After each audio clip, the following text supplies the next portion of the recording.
Hello नमस्कार मेरे प्यारे दोस्तों, आप लोग कैसे हैं। उम्मीद करता हूं कि आप लोग अच्छे होंगे, स्वस्थ होंगे, मस्त होंगे और अपनी तैयारी को शानदार तरीके से कर रहे होंगे। प्यारे विद्यार्थियों, आज मैं आप लोगों के लिए लेकर आया हूं 7 महत्वपूर्ण टॉपिक जो आपके कक्षा 11 के लिए साथ ही साथ कक्षा 12 के लिए बहुत ही इंपॉर्टेंट होने वाले हैं। तो सबसे पहले मैं कुछ महत्वपूर्ण बिंदुओं के बारे में चर्चा करूंगा।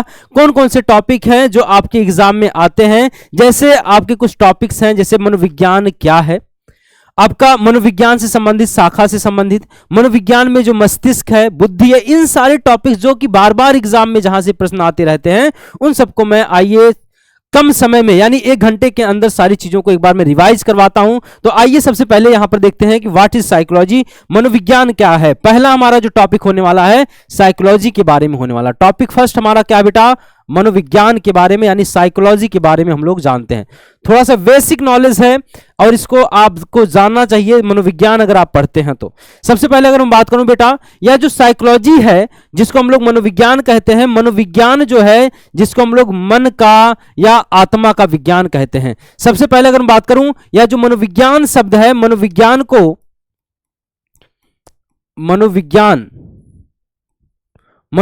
को आत्मा, स्टार्टिंग में इसको आत्मा या मन का विज्ञान कहा गया, या मन का विज्ञान कहा गया।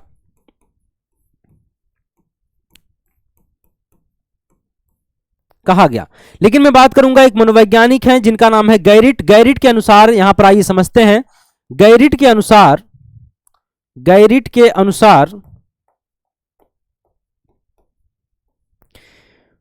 अनुसार मनोविज्ञान को 2 शब्दों में बांटा गया। और ये जो मनोविज्ञान शब्द है ग्रीक वर्ड से ड्राइव्ड हुआ है।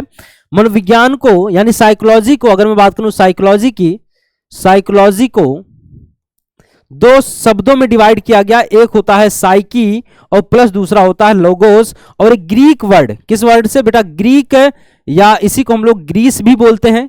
ग्रीक वर्ड या ग्रीक हिंदी में ऐसे लिख सकते हैं, या यूनानी शब्द से बना है, जिससे आप यहां तक देख सकते हैं साइकी प्लस लॉगोस। अब इसका अर्थ क्या होता है, साइकी का अर्थ होता है बेटा आत्मा, साइकी का अर्थ हो जाएगा आत्मा, और लॉगोस का अर्थ क्या हो जाएगा बेटा, अध्ययन, यानी आत्मा का अध्ययन। और जहां पर आत्मा का अध्ययन या मन का अध्ययन किया जा रहा हो उसको हम लोग साइकोलॉजी बोलते हैं, या क्या बोलते हैं बेटा, मनोविज्ञान बोलते हैं। क्या बोलते हैं, मनोविज्ञान बोलते हैं। मेरी बात को आप लोग समझ गए, या इसी को हम लोग क्या बोलेंगे, मनोविज्ञान बोलेंगे। अब यहां पर बात अगर मैं करूं कि मनोविज्ञान के जनक के रूप में किसको जाता है, फादर ऑफ साइकोलॉजी को किसको कहा जाता है, तो यहां पर मनोविज्ञान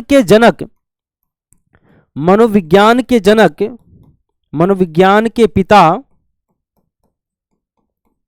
कौन बेटा, आप कहेंगे सर जी अरस्तु हैं। और अरस्तु ने सबसे पहले आत्मा का विज्ञान या मन का विज्ञान के बारे में समझाया था। और इनके समर्थक कौन कौन से थे, कौन कौन मनोवैज्ञानिक इनके समर्थन थे, तो इनके समर्थनकर्ता कौन कौन थे, तो मैं इनके समर्थनकर्ता का भी नाम लिख देता हूं। समर्थनकर्ता रुडोल्फ गाइकिल थे, रुडोल्फ गाइकिल और प्लेटो इन्हीं के शिष्य थे। गाइकिल पहला हो गया, यहां पर दूसरा प्लेटो हो जाएगा। तो आप इसको समझ सकते हैं, ये कुछ बेसिक परिचय है। अगर मैं बात करूं कि मनोविज्ञान के, आधुनिक मनोविज्ञान के पिता कौन है, आधुनिक मनोविज्ञान के पिता की जब बात आती है, आधुनिक मनोविज्ञान के पिता,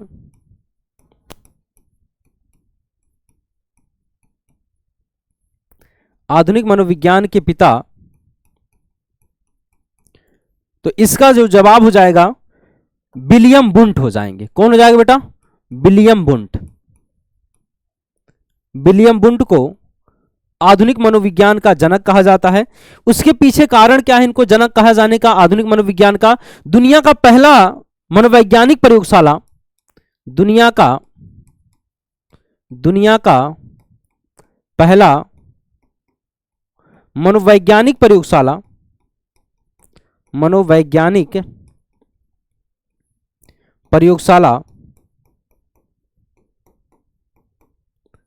1879 में दुनिया का पहला मनोवैज्ञानिक प्रयोगशाला 1988 में विलियम वुंड के द्वारा खोला गया। विलियम वुंड के द्वारा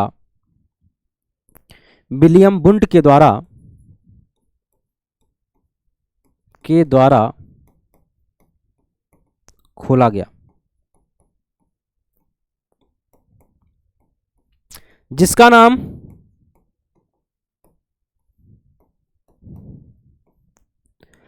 नाम क्या रखा गया था? लिपजिंग विश्वविद्यालय। लिपजिंग विश्वविद्यालय। वर्तमान नाम क्या है आज? वर्तमान नाम कार्ल मार्क्स विश्वविद्यालय है। कार्ल मार्क्स विश्वविद्यालय है। Karl Marx. अब यहां पर ध्यान देंगे कि जो मनोविज्ञान की बेसिक जानकारी आपको याद रखना है, आपके एग्जाम में यहां से प्रश्न पूछता रहता है। अब इसके बाद आते हैं आत्मा के विज्ञान के बाद हम लोग बात करेंगे मन या मस्तिष्क का विज्ञान। दूसरा टॉपिक जो हमारा आएगा मन या मस्तिष्क का विज्ञान। दूसरा टॉपिक है मनोविज्ञान को मन या मस्तिष्क का विज्ञान भी कहा जाता है। मन या मस्तिष्क का विज्ञान।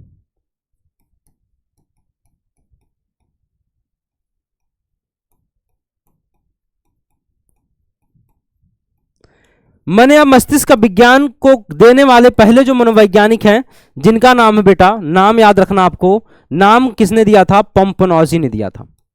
पंपनॉजी।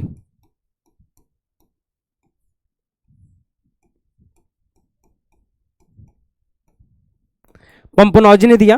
और इन्होंने कहा जो मनोविज्ञान है, यह भी यहां पर इन्होंने भी दो तरीके से साइकोलॉजी वर्ड को डिवाइड किया।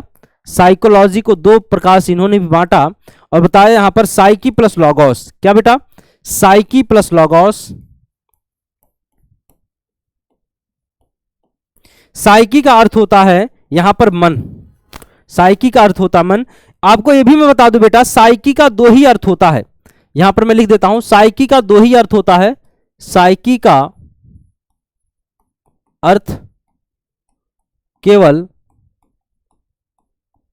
आत्मा या मन होता है।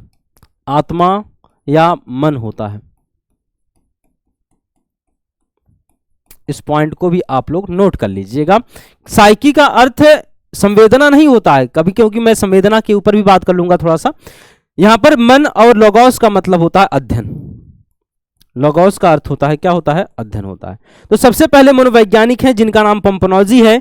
इनके द्वारा बताया गया जो मनोविज्ञान होता है, मन या मस्तिष्क का क्या होता है बेटा? विज्ञान होता है। और यहां पर अगर मैं बात करूं, जो हमारा मस्तिष्क होता है, मस्तिष्क का विज्ञान इसलिए बताया गया क्योंकि जो हमारा मस्तिष्क होता है, मस्तिष्क की अगर मैं बात करूं, मस्तिष्क जो ज्ञान प्राप्त करता है 5 ज्ञानेंद्रियों के द्वारा करता है। कौन कौन है?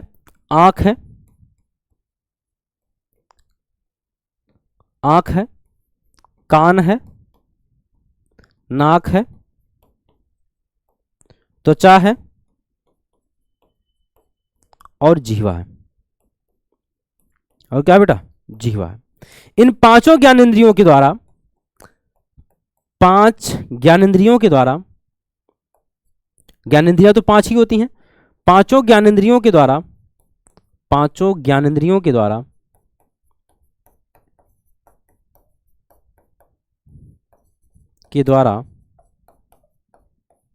मस्तिष्क को ज्ञान प्राप्त होता है। मस्तिष्क को ज्ञान प्राप्त होता है। ज्ञान प्राप्त होता है।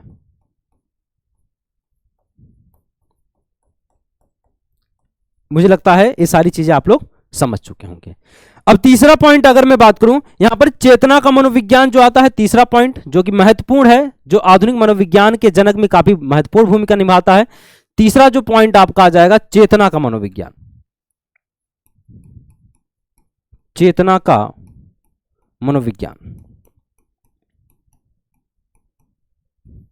चेतना का मनोविज्ञान की अगर मैं बात करूं, जिसको देने वाले मनोवैज्ञानिक हैं विलियम वुंट है। William Wundt. विलियम वुंड को ही आधुनिक मनोविज्ञान का पिता भी कहा जाता है। आधुनिक मनोविज्ञान का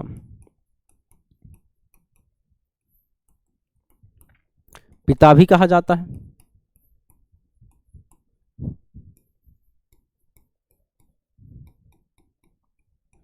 आधुनिक मनोविज्ञान का क्या कहा जाता है बेटा? पिता भी कहा जाता है।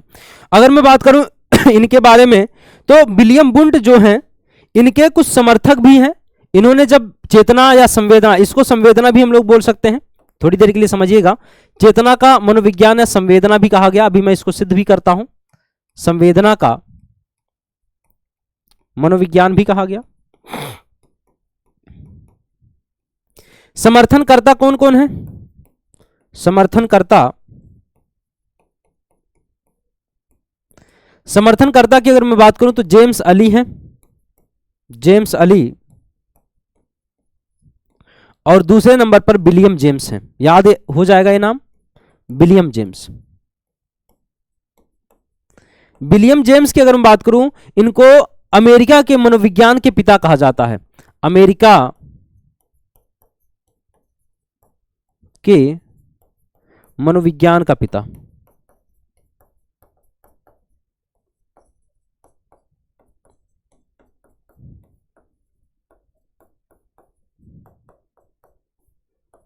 अमेरिका में मनोविज्ञान का पिता कहा जाता है। संवेदना को जो ज्ञान प्राप्त होता है, अब आपको यहां पर समझना है, जो संवेदना होता है, आपको सोचना है संवेदना को ज्ञान कहां से प्राप्त होगा। तो इसके लिए भी 5 ज्ञानेंद्रियां जिम्मेदार होती हैं। 5 ज्ञानेंद्रियां कौन कौन सी हैं? तो यहां पर 5 ज्ञानेंद्रियां आंख है,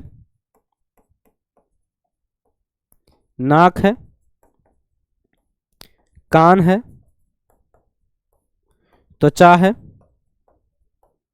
और जीवा है। संवेदना को जो ज्ञान मिलता है, या चेतना, संवेदना या चेतना को जो ज्ञान मिलता है, या चेतना जो हमारी जागृत होती है, संवेदना हमारी जागृत होती है। जैसे मैंने किसी वस्तु को देखा, उसको देखकर मेरे मन में कोई विचार उठ रहे हैं, कोई ज्ञान आ रहा है, कोई संवेदना उठ रही है, उसी को हम लोग क्या बोलते हैं बेटा? चेतना या संवेदना बोलते हैं। जैसे मैंने इस पेन को देखा, इस पेन को देखने के बाद मेरे अंदर एक चेतना जगी, ये है क्या चीज? पता चला पेन है। क्या यूज होता है इसका? पता चला लिखने में यूज होता है, डिजिटल बोर्ड पर लिखा जाता है। तो यही होता है संवेदना। तो संवेदना का मतलब आप लोग समझ गए। जो संवेदना होता है, यहां पर हमारी जो 5 ज्ञानेंद्रियां हैं, आंख है, कान है, नाक है, त्वचा है और जीवा, ये 5 ज्ञानेंद्रियां हैं जिनके द्वारा हमारी संवेदना जागृत होती है। मैं यहां पर एक लाइन मेंशन करूंगा, संवेदना या चेतना, संवेदना या चेतना 5 ज्ञानेंद्रियों के द्वारा, 5 ज्ञानेंद्रियों के द्वारा, ज्ञानेंद्रियों के द्वारा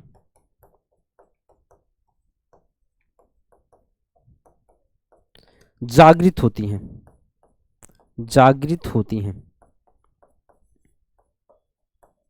इतना आपको समझ में आ गया। अब इसके बाद आइए, मेरा तीसरा टॉपिक कंप्लीट होता है। चौथे टॉपिक पर आते हैं। यहां पर एक बुद्धि शब्द है, बुद्धि के बारे में थोड़ा सा हम लोग देख लेते हैं। बुद्धि, जिसको हम लोग इंग्लिश में इंटेलिजेंस बोलते हैं। तो बुद्धि जो होता है, बुद्धि को सबसे पहले, यहां पर अगर मैं बात करूं बुद्धि को, जिसको हम लोग इंटेलिजेंस बोलते हैं, बुद्धि 1885 में फ्रांसिस गाल्टन के द्वारा, किसके द्वारा? फ्रांसिस गाल्टन के द्वारा, ये चौथा पॉइंट है, फ्रांसिस गाल्टन के द्वारा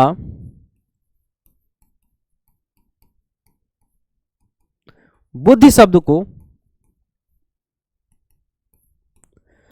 को दिया गया। बुद्धि संबंधित पहला जो सिद्धांत था, बुद्धि संबंधी पहला सिद्धांत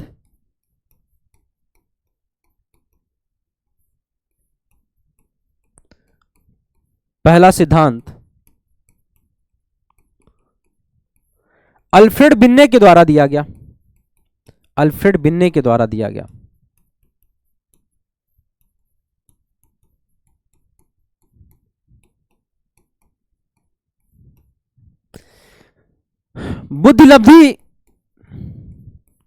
बुद्धि लब्धि का सूत्र टर्मन द्वारा,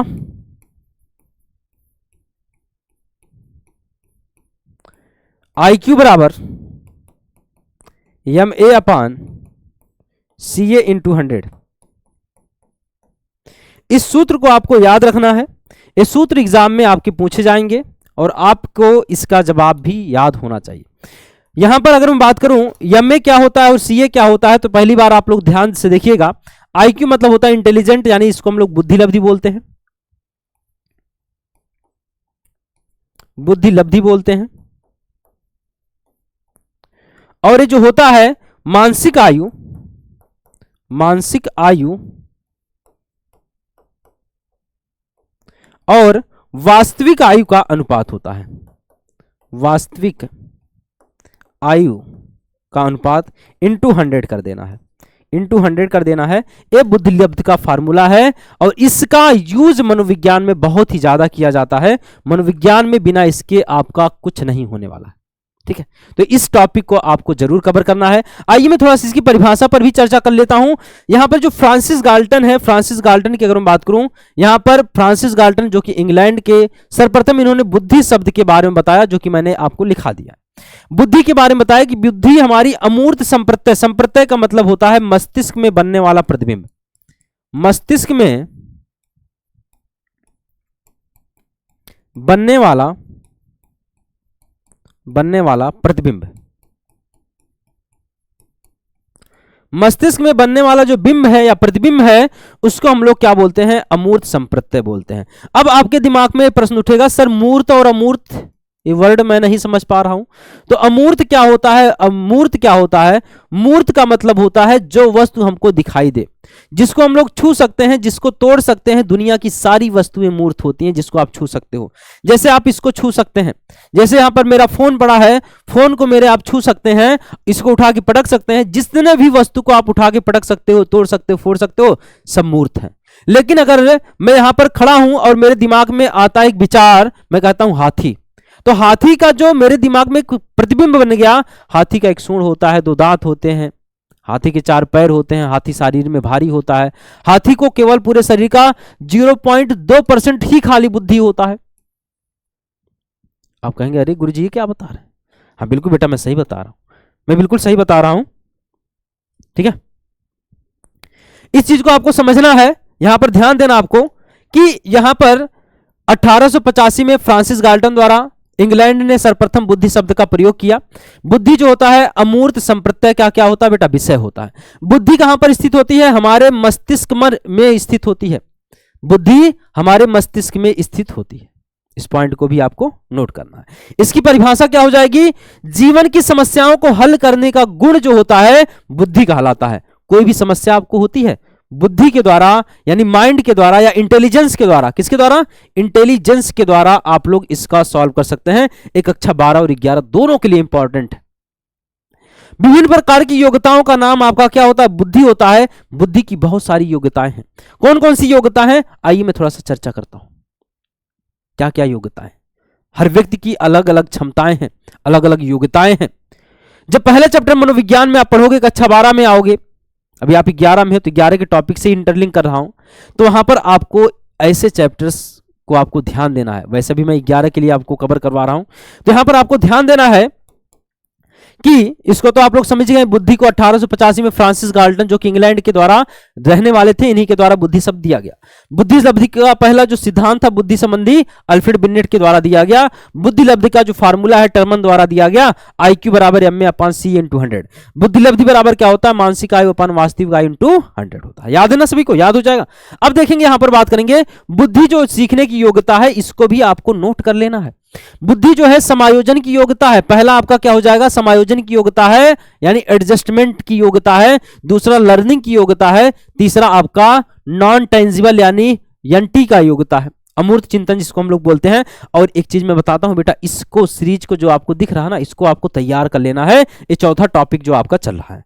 यहां पर अगर मैं बात करूं समायोजन की योग्यता में, एडवर्ड है, स्टर्न है, बर्ट है, कालाबर्न और फ्रीमैन। फ्रीमैन की अगर बात करूं तो फ्रीमैन हर जगह आपको मिलने वाले हैं। फ्रीमैन आपको हर जगह मिल जाएंगे। लेकिन और मनोवैज्ञानिक की अगर बात करूं, यहां पर समायोजन की योग्यता को किसने परिभाषित किया? एडवर्ड के द्वारा, स्टर्न के द्वारा, बर्ड के द्वारा और कालाबर्न के द्वारा परिभाषित करा गया। जबकि यहां पर सीखने की योग्यता में बकिंघम के द्वारा, डियरबॉर्न के द्वारा, मैकडूगल के द्वारा और थॉर्नडाइक के द्वारा परिभाषित किया। फ्रीमैन तो सब जगह। अमूर्त चिंतन की योग्यता बार बार पूछता है आपके एग्जाम में। टर्मन अमूर्त चिंतन की योग्यता को सबसे पहले किसने दिया था, या इसके बारे में कौन सबसे ज्यादा महत्व देता है? तो टर्मन महोदय देते हैं। और यही टर्मन महोदय बेटा ma/c/100 का फार्मूला भी देते हैं, इसलिए थोड़े से महत्वपूर्ण हो जाते हैं हमारे लिए, इसलिए इनको जरूर याद कर लेना। ठीक बेटा। अब इसके बाद यहां पर आइए थोड़ा सा मैं इसकी परिभाषा की बात करता हूं, इसके बाद हमारा टॉपिक कंप्लीट होगा। यहां पर फ्रीमैन ने क्या कहा? बुद्धि समायोजन की, अधिगम की और अमूर्त चिंतन की योग्यता होती है। बकिंघम ने कहा कि बुद्धि सीखने की योग्यता। जितने भी इंपॉर्टेंट परिभाषाएं यहां पे मैंने मेंशन कर दिया।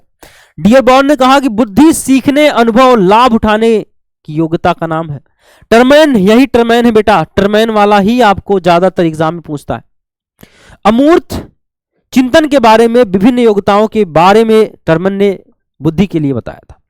और वहीं पर मैं अगर बात करूं अल्फ्रेड बिन्ने ने बुद्धि के लिए 4 शब्द यूज किए हैं। वो 4 शब्द हैं ज्ञान है, आविष्कार है, निर्देश और आलोचना। ज्ञान, आविष्कार, निर्देश और आलोचना, ये 4 शब्द बुद्धि के बारे में बताए। और लास्ट में आते हैं वुडवर्थ कहते हैं बुद्धि कार्य करने की योग्यता है। वुडवर्थ और डब्ल्यू से वर्क भी होता है, तो कार्य करने की योग्यता का नाम क्या होता है? बुद्धि होता है। क्या इतना बेटा आपको समझ में आ गया? आशा कि आप लोग अच्छे बेहतरीन तरीके से आपको समझ में आ गया होगा। ये हमारा टॉपिक होता है कंप्लीट। अब आइए हम लोग बात करते हैं टॉपिक नंबर 5 पर। Topic number 5। अब यहां पर ध्यान देंगे साक्षात्कार क्या होता है। कक्षा 12 और 11 दोनों के लिए इंपॉर्टेंट होता है साक्षात्कार। आप लोग भी जब आप पढ़ाई कर रहे हो, जब आप नौकरी के लिए बाहर निकलोगे, तो आपका इंटरव्यू लिया जाएगा। इंटरव्यू में आपसे पूछा जाएगा, प्रश्न पूछे जाएंगे, और वो हमेशा याद रख लीजिएगा मौखिक होता है। मौखिक होगा, जब भी इंटरव्यू होता है वो मौखिक होता है, ना कि लिखित होता है। मौखिक होता है हमेशा। इंटरव्यू हमेशा क्या होता है? मौखिक होता है, ना कि लिखित। अगर लिखित होगा तो बेटा वो प्रश्नावली बन जाएगा, लिखित नहीं होगा। लिखित ना कि लिखित। अब यहां पर आपको समझना है कि साक्षात्कार क्या होता है। साक्षात्कार एक ऐसी प्रक्रिया है जहां पर 2 या 2 से अधिक व्यक्ति किसी व्यक्ति के बारे में, या उसके ज्ञान के बारे में, उसके विचार के बारे में, उसके बॉडी लैंग्वेज के बारे में, उसके बारे में जानकारी प्राप्त करना चाहते हो, उसको हम लोग बोलते हैं क्या? साक्षात्कार। साक्षात्कार के लिए एक व्यक्ति किसी व्यक्ति का इंटरव्यू ले सकता है, एक समूह किसी व्यक्ति का इंटरव्यू ले सकता है। आप लोगों ने मूवी वगैरह में बहुत सारे देखे होंगे, नहीं देखा होगा तो आपने इंटरव्यू का नाम तो सुना ही होगा। इंटरव्यू नौकरी के लिए आपको बहुत ही जरूरी होता है। शिक्षण संस्थानों में एडमिशन के लिए इंटरव्यू वगैरह लिए जाते हैं, तो इंटरव्यू के लिए आपको थोड़ा सा चीजें को समझना है। इंटरव्यू क्या होता है आपको मुझे लगता है समझ में आ गया होगा, नहीं आया तो एक बार मैं फिर से बताता हूं। ठीक है, चलिए। इंटरव्यू क्या होता है? 5वां टॉपिक हमारा, जिसको हम लोग साक्षात्कार बोलते हैं। अब यहां पर एक शब्द मैं आपको बताता हूं। एक होता है बेटा इंटरव्यू देने वाला, साक्षात्कार लेने वाला और देने वाला। साक्षात्कार, पहले इसको समझते हैं फिर आगे डिफिनेशन। एक साक्षात्कार लेने वाला होता है, लेने वाला। एक होता है साक्षात्कार देने वाला। साक्षात्कार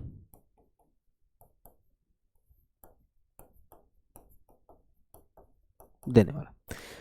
साक्षात्कार लेने वाला क्या कहलाएगा बेटा? इंटरव्यूअर कहलाएगा, साक्षात्कारता कहलाएगा, साक्षात्कारकर्ता। और यहां पर जो देने वाला होता है साक्षात्कारदाता कहलाएगा।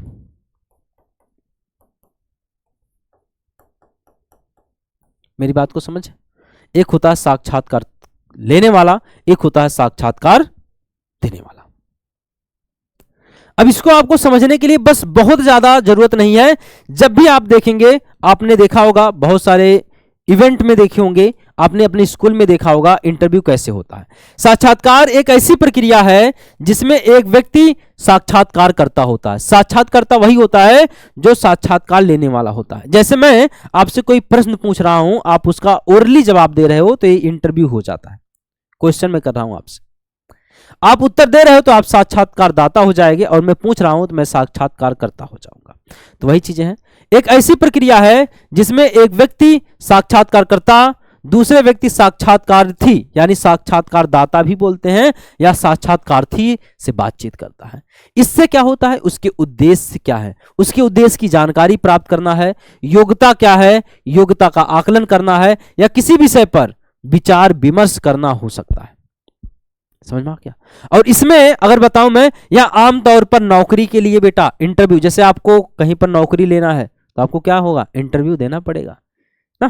किसी कंपनी को आप ज्वाइन करना चाहते हो तो आपका साक्षात्कार होगा, वहां पर कंपनी के लोग आपसे प्रश्न पूछेंगे। आप जिस भी सॉफ्टवेयर पर काम करना चाहते हो या जिस भी फील्ड में आप काम करना चाहते हो, तो बिना साक्षात्कार दिए आपका सिलेक्शन नहीं होता है। साक्षात्कार से जान पाते हो लोग कि आपका एजुकेशन क्या है, आपका बायोडाटा वगैरह सब कुछ देखेंगे, आपसे प्रश्न पूछेंगे, आपका शोध का विषय क्या रहा है, तो यही सब चीजें यहां पर साक्षात्कार के अंतर्गत आ जाएंगी।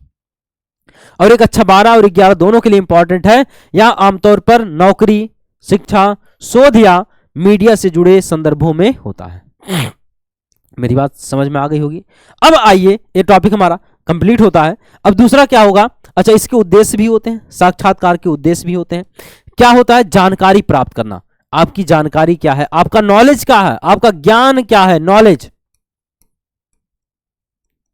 आपका नॉलेज क्या है, आपका एक्सपीरियंस क्या है, या दृष्टिकोण, ओवरव्यू। दृष्टिकोण का मतलब होता है ओवरव्यू। आप ओवरव्यू क्या है, आप चीजों को लेकर कैसे दृष्टिकोण में रहते हैं, तो इन सारी चीजों को समझना है। दूसरा, योग्यता का मूल्यांकन। आपकी योग्यता क्या है, आपकी क्वालिफिकेशन क्या है, क्वालिफिकेशन क्या है, आपकी योग्यता क्या है, इसके बारे में इंटरव्यू के द्वारा आपका पता लगाया जाता है। यह पता लगाना कि व्यक्ति किसी खास भूमिका या स्थिति के लिए उपयुक्त है या नहीं। जैसे आप जिस कंपनी में काम करने जा रहे हो, क्या उस कंपनी के लिए आप उपयुक्त हो या नहीं हो, या उस कंपनी के लिए आपके पास डिग्री है कि नहीं है। अब आप जो है एमए करे हो, बीए करे हो, और आप जा रहे हो जो है टेक्निकल कंपनी में काम करने, तो बेटा कहां पे हो पाएगा, ना हो पाएगा ना। आप किए हो बीए, आर्ट स्ट्रीम से पढ़ाई करे हो और जा रहे हो इंजीनियरिंग फील्ड में और डॉक्टरी फील्ड में जा रहे हो, तो बेटा वहां पर आप फेल हो जाओगे बेटा। तो इसलिए यहां पर योग्यता का मूल्यांकन का एक उद्देश्य होता है। और तीसरा आपका होता है निर्णय लेना। साक्षात्कार के माध्यम से यह तय करना कि किसे चुना जाए या किसके आगे संपर्क किया जाए, किसे आगे संपर्क किया जाए, इस चीज का निर्णय लिया जाता है कि किसका सिलेक्शन होगा, किसका सिलेक्शन नहीं होगा। इन सारी बातों पर ध्यान दिया जाता है। तो ये उद्देश्य होता है साक्षात्कार का। नेक्स्ट टॉपिक हमारा हो जाएगा बेटा, नेक्स्ट टॉपिक हमारा है, यहां पर इस चित्र को मैं इसीलिए लगाया हूं, यहां पर नेक्स्ट टॉपिक हमारा हो जाएगा topic number 6। Topic number 6, topic number 6 जो मैं आपको बताने वाला हूं, यहां पर इसको हम लोग मानवतावादी सिद्धांत बोलते हैं, या आशावादी सिद्धांत, आशावादी सिद्धांत, या पदानुक्रम सिद्धांत, पदानुक्रम सिद्धांत,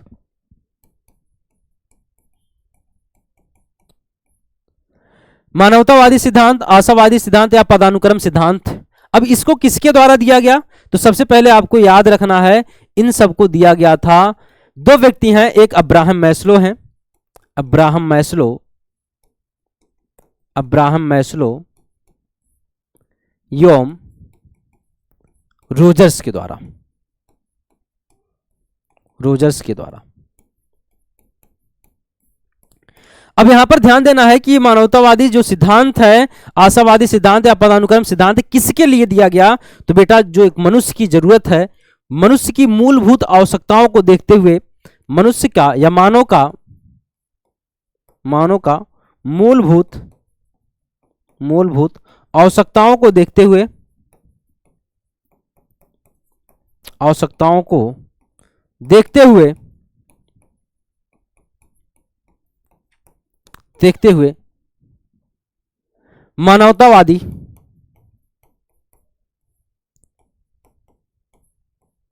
आशावादी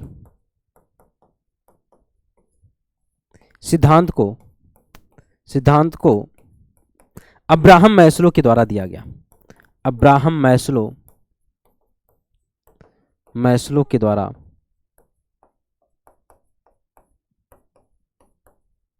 दिया गया। अब यहां पर मेन चीज यह भी आपको याद रखना है, इन्होंने 5 इन्होंने 5 सिद्धांत के बारे में, 5 सिद्धांत के बारे में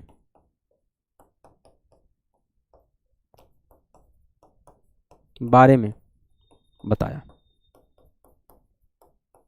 अब 5 सिद्धांत कौन कौन से हैं आइए मैं बात करता हूं। सबसे पहले यहां पर मैं एक पदानुक्रम सीरीज बनाता हूं, यहां पे एक फिगर बनाता हूं।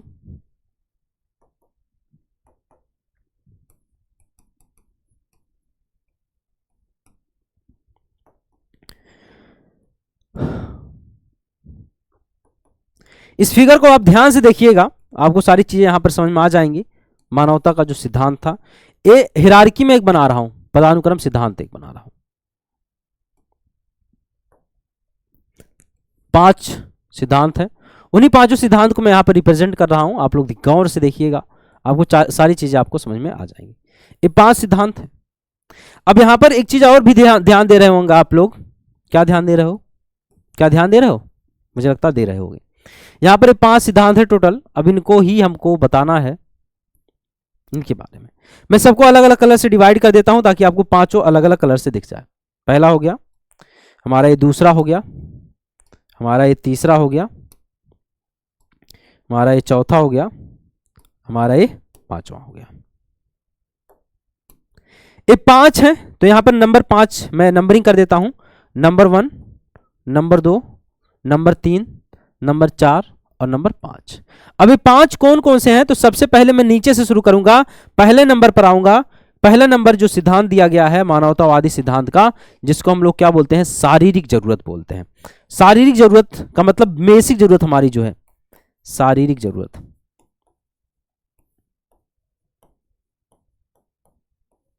शारीरिक जरूरत का मतलब है बेसिक नीड्स, हमारी बेसिक नीड्स। बेसिक नीड्स का मतलब हो जाएगा रोटी, कपड़ा और मकान। रोटी है, कपड़ा है, मकान है, सेक्स है। तो ये सब के सब हमारे क्या हो जाएंगे? बेसिक नीड्स होते हैं, जो कि सबकी जरूरत होती है। ठीक है। दूसरा होता है सुरक्षा की जरूरत। सुरक्षा,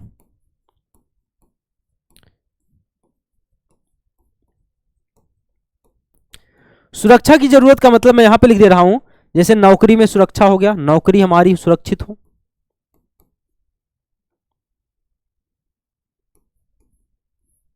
नौकरी सुरक्षित हो। दूसरा क्या हो जाएगा? हमारा संपत्ति सुरक्षित हो, संपत्ति सुरक्षित हो ना? हमारा जीवन जो है कहीं ना कहीं सुरक्षित हो।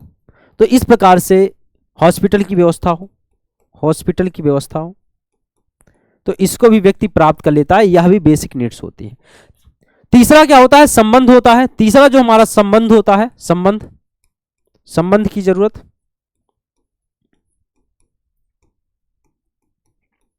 संबंध की जरूरत का मतलब हो जाएगा बेटा, सिंपल सी बात है, हमारे दोस्त, दोस्त, परिवार, भाई बहन, भाई बहन, सगे संबंधी, सगे संबंधी, पड़ोसी, पड़ोसी। बेटा यह भी तो जरूरत है। और यहां पे जो 3 स्तर मैंने आपको बताए, यहां पर ये तीनों के तीनों सभी व्यक्तियों को लगभग प्राप्त हो जाते हैं। 90% लोग इसको प्राप्त कर लेते हैं, इसलिए इसको निम्न स्तर बोला जाता है। निम्न स्तर।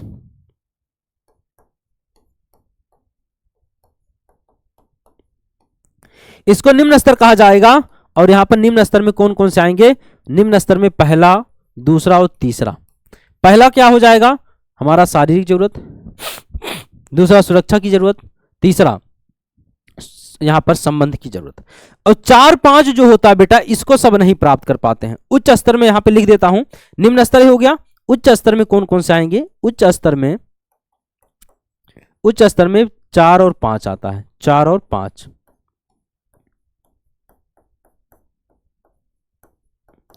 निम्न स्तर में 1, 2, 3 आता है।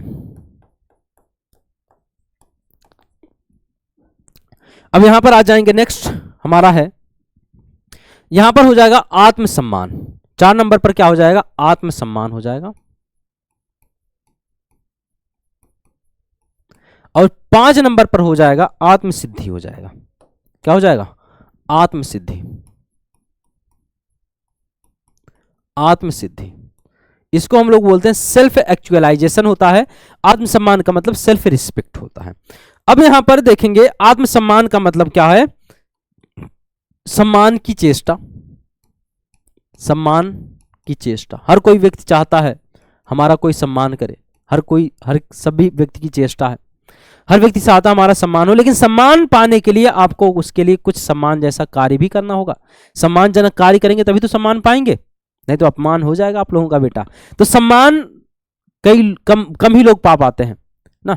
रोटी कपड़ा मकान दोस्त सभी तक बन जाएंगे, नौकरी भी मिल जाएगा, संपत्ति भी अर्जित कर लेंगे, लेकिन सम्मान सभी लोग नहीं पाते हैं।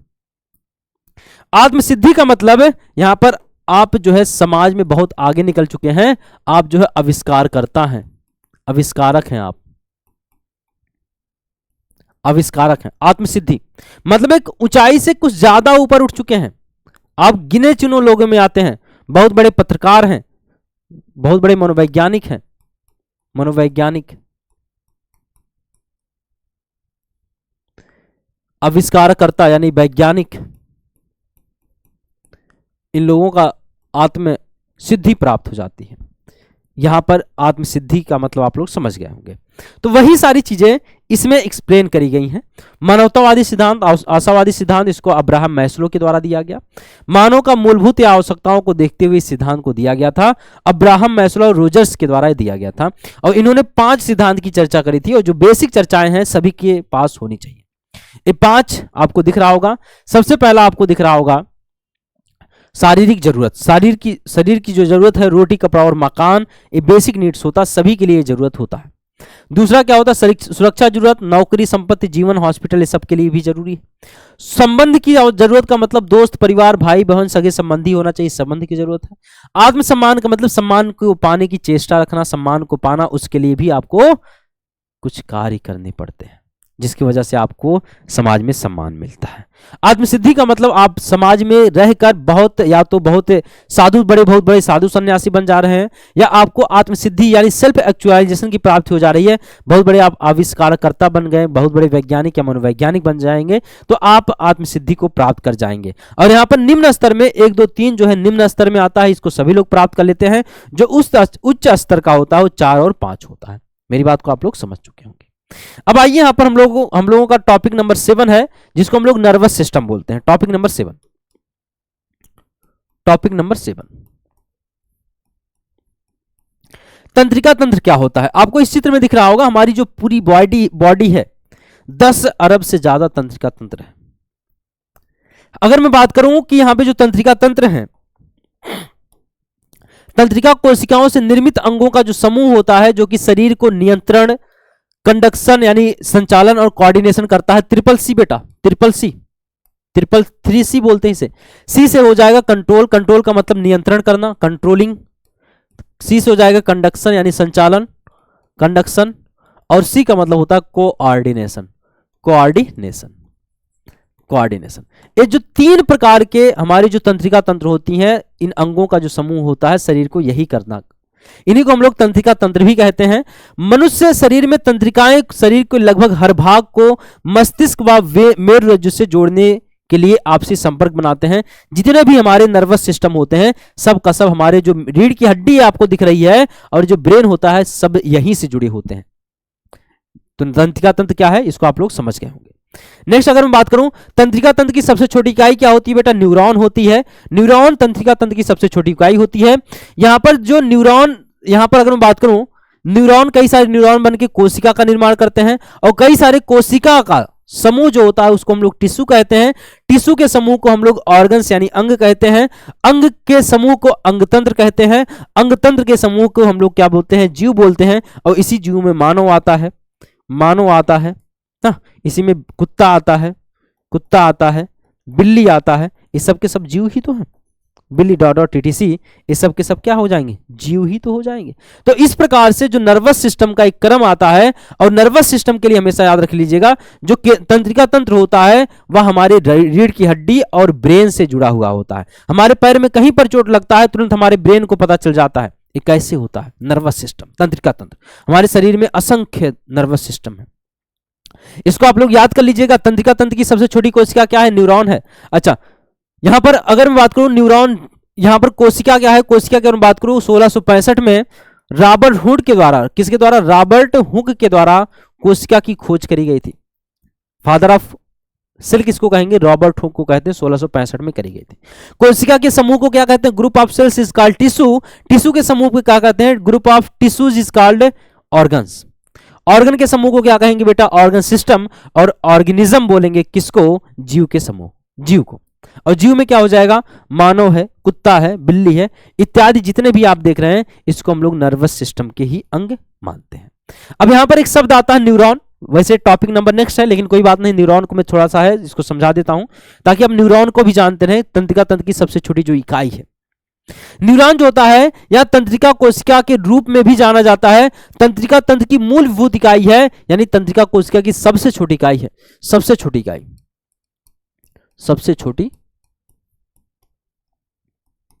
सबसे छोटी क्या है? इकाई है।